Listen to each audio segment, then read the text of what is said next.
Up next, chilly temperatures have arrived, and while frosted flakes, they make for a good snack, frosted forages, not so much. They can pose a pretty big danger to livestock that might be grazing on them.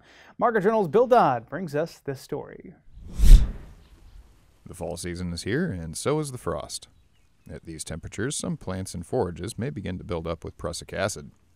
It would be prudent for producers who are grazing cattle to take a few management steps this time of year to ensure the safety of their herd.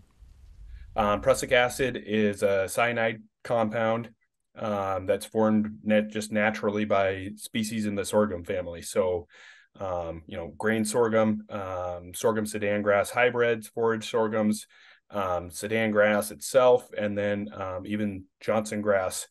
And we have to really watch out for that this time of year, because whenever, again, those cell walls rupture, something damages those cells, like a frost or a hard freeze, that's when we have the greatest risk, because a lot of this prussic acid is being released at one time.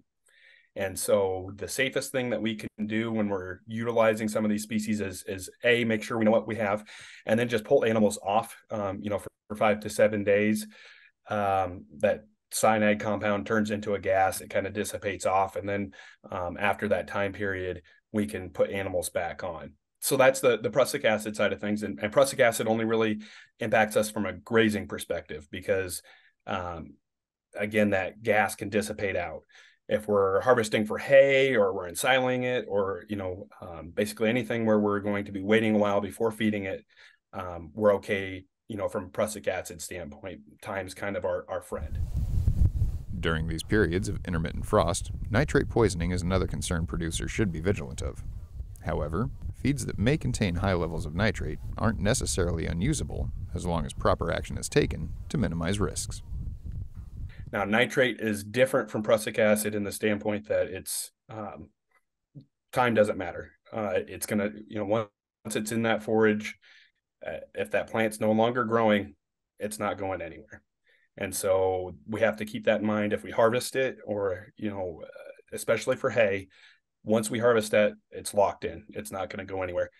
So if we're working them we're looking at it from a grazing standpoint, we can work animals up to a high nitrate diet, help to get that rumen acclimated to it a little bit more.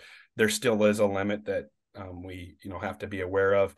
Another option that we can do is ensiling things. That fermentation process, when we put things into a silage pile, actually uses up some of the nitrate. So some of the studies show that it can use up to 50-60% of the nitrate in a forage if we ensile it.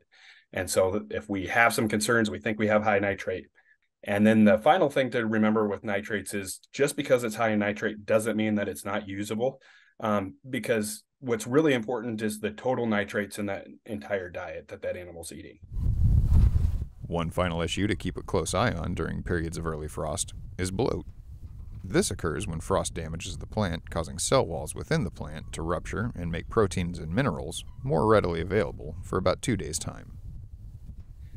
Bloat happens when we've got too much digestibility a lot of times in that rumen, and we start to develop, a frothiness that rumen, too much gas production that animal can't get rid of. And all of those nutrients, especially in higher quality things, maybe like an alfalfa field or some really young, maybe we planted a stand of small grains or something like that, and they're just coming into a vegetative state and they get frosted and they're really high quality stuff. All of those nutrients are available all at once.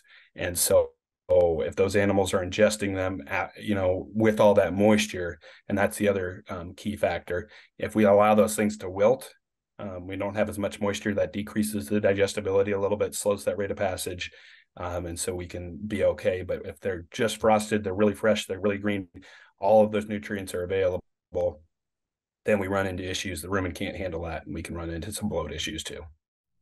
While there is reason for concern with your cattle grazing this time of year, by following these management practices, you should avoid any health risks to your herd.